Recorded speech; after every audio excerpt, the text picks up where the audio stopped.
We want today to show you the difference between what you think of as control or power and what we know is ultimate control and empowerment.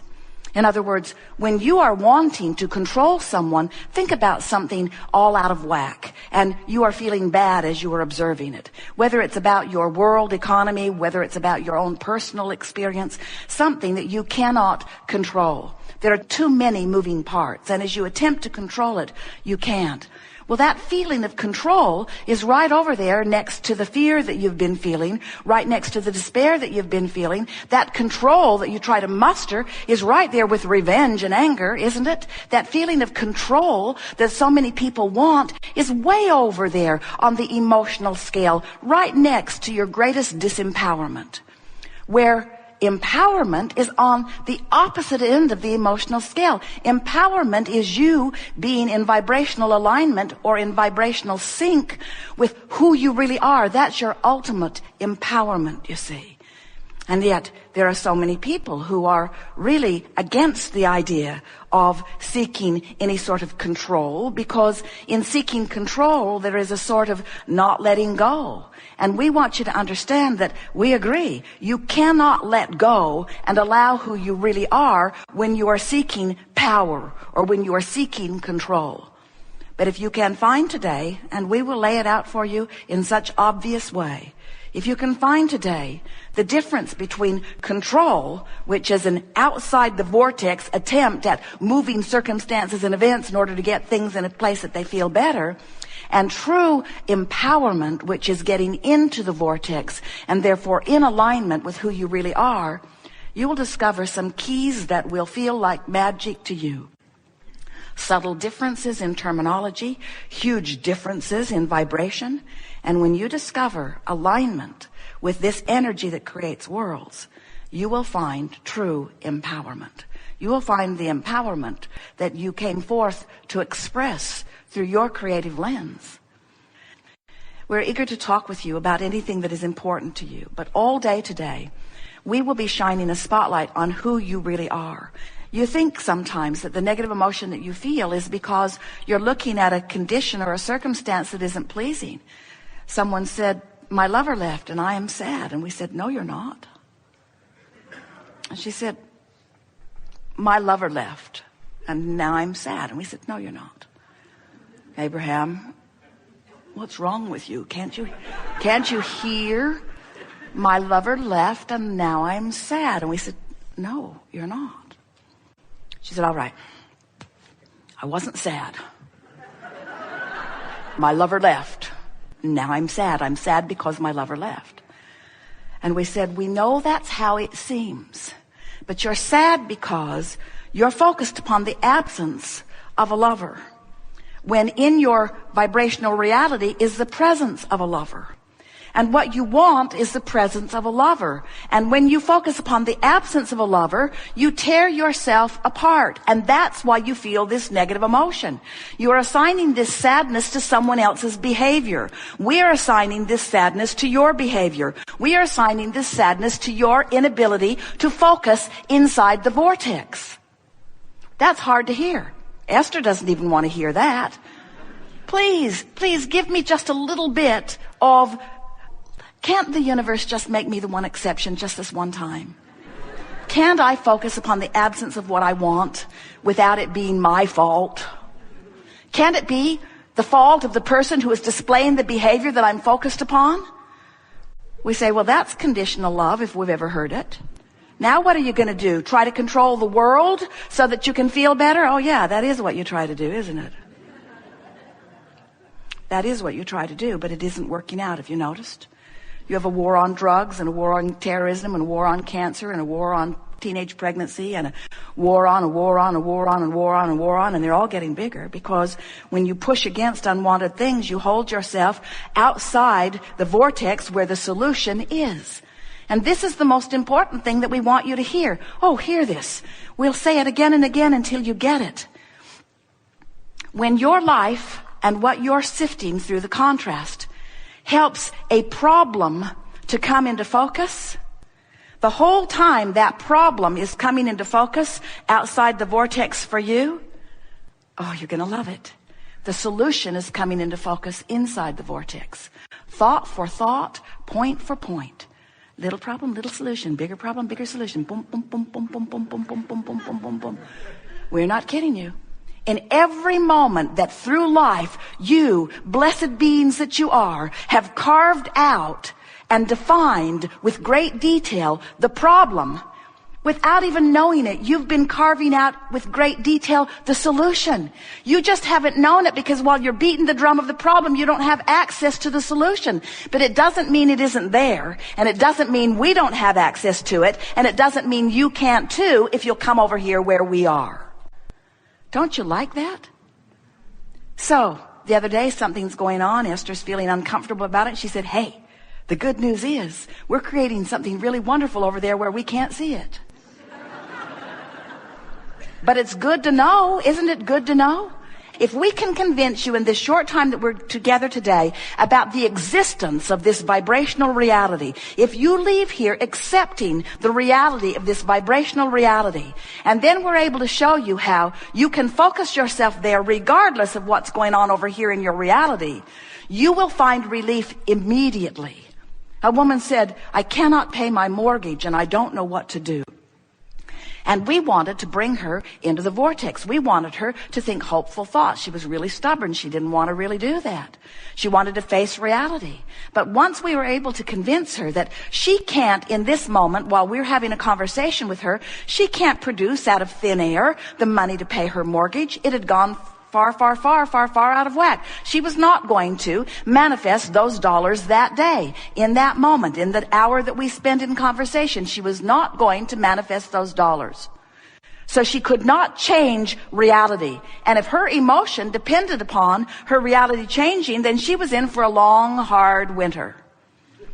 But if we could convince her that her emotions don't have to be dependent upon what manifests in this moment, when we were able to convince her that she could go into the vortex where relief is now, she can find relief now. She can't find the money this red hot minute, but she can find relief now this red hot minute. She can find relief. She can go to the vortex. She can find relief.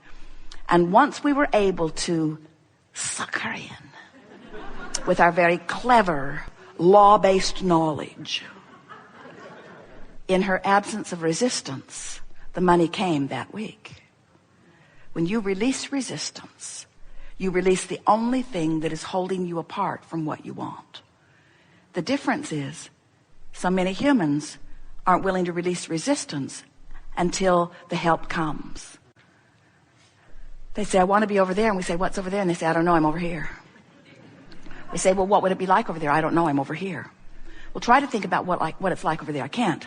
I'm so unhappy about what's over here. We say, well, if you could just think about what's over there, you could shift the way you feel. And then vibrationally speaking, you'll be over there, and then everything else will follow. Now, bring it to me while I'm over here, and then I'll go over there. That's sort of what most people say. Show it to me. Show me the money. Show it to me, and then I will have a emotional response to what is. And we say, that really is the opposite of what the art of allowing is. The art of allowing is finding a way of allowing alignment regardless of what's going on in reality. It's also what unconditional love is. I'm going to find alignment with the love that is me, regardless of the condition that's going on. I'm going to discover unconditional love. I'm going to discover unconditional alignment. I'm going to discover unconditional releasing of resistance. I'm just going to let it go because it doesn't feel good. I'm going to let it go because it doesn't feel good. But you know, we've never seen anyone that could let something go without finding something else. Do you ever have a desire? Do you hold any desires right now that you've been holding for so long? They annoy you. I want to enjoy wanting this, but I've wanted it for so long, and it has been so long in not coming that now it's sort of a sore spot. I don't want to run into that friend who's going to say, hey, how about that? Did it happen? So I've been avoiding that friend. Sorry I ever told that friend that I wanted that. because that friend seems like an ever-present presence to remind me that I'm failing at this most important thing that I want. We're poking around at this with a stick to make it a little sore for you, because we want you by the end of this day to come round to feeling exhilaration about each and every so far yet unfulfilled, not yet manifested desire that you hold. We want you to feel good about those things you desire that have not come into your physical manifested experience. Because by the end of this gathering, we want you to understand why they have not come. And more important, we want you to know where to focus in order to allow them to come. But all of this is not for the purpose of helping you to manifest desires that are currently stubborn and slow in coming. The whole point of all of it is so that you can ease up on that tension that you feel in what isn't yet here. Because if you can figure out how to give yourself a break, how to ease up on the tension you feel for unfulfilled desires, if you can feel easier about things that you want that haven't come, or about things that are currently in your experience that you want not, that you can't figure out how to get rid of, if you can come to this place where you feel ease, even though the manifestation has not yet caught up with the desire, then we will have done the work that we came here to do. Because we know that when you find a way of coming into alignment, which means letting go of tension, coming into alignment, which means lining up with ease, coming into alignment, which means letting go of regret, coming into alignment, which means finding self-love. When you find a way of letting go of grudges and find a way to come into alignment with the lover that you are, when you are able to come into alignment with the whole that is you, then your world will feel good right now. And after all, that's why you want everything you want, isn't it? Isn't every single thing you want, whether it's a material object or a state of being or a pile of money or a relationship or a circumstance or an event, isn't every single thing you want because you believe in the having of it you will feel better? And we just want to help you get it turned around in your own mind so that you can feel it in your own being. We just want you to remember that if you can get yourself to find a way of feeling good regardless of what's going on, and by that we don't mean look at awful things and feel good about them. We say find a way of feeling good no matter what's going on, which is really about focusing. It's about focusing as best you can toward what feels as good as you can find it.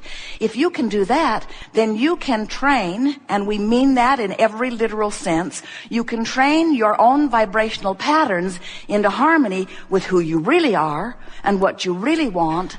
And that's what causes a releasing of tension, because that's what causes a releasing of resistance. It's resistance to who you are, meaning resistance to who you are with all of the things that you've been asking for. It's resistance to who you have become that equals negative emotion. So your negative emotion is not your enemy. Negative emotion is your very best friend, because your negative emotion is pointing right at your self-inflicted, and it is every time, self-inflicted resistance, which is the only thing that is holding you apart from who you really are and all of the things that you want. It will feel so good to you to rediscover your own personal empowerment. We see so many of you standing in a place that you don't want to be, with all kinds of uncontrollable circumstances surrounding you. You can't control your economy. You can't control your government. You can't control what's going on with terrorism and violence around. You can't control your own children. You can't control what's going on in your experience. And yet you keep feeling like if you could just control that, and if you could just control that, if you could just find the power to control those circumstances, then you would feel better. We've enjoyed this interaction more than words can begin to describe or define. And we want to acknowledge the vibrational place that you now are. These conversations go longer than they need to, but in the process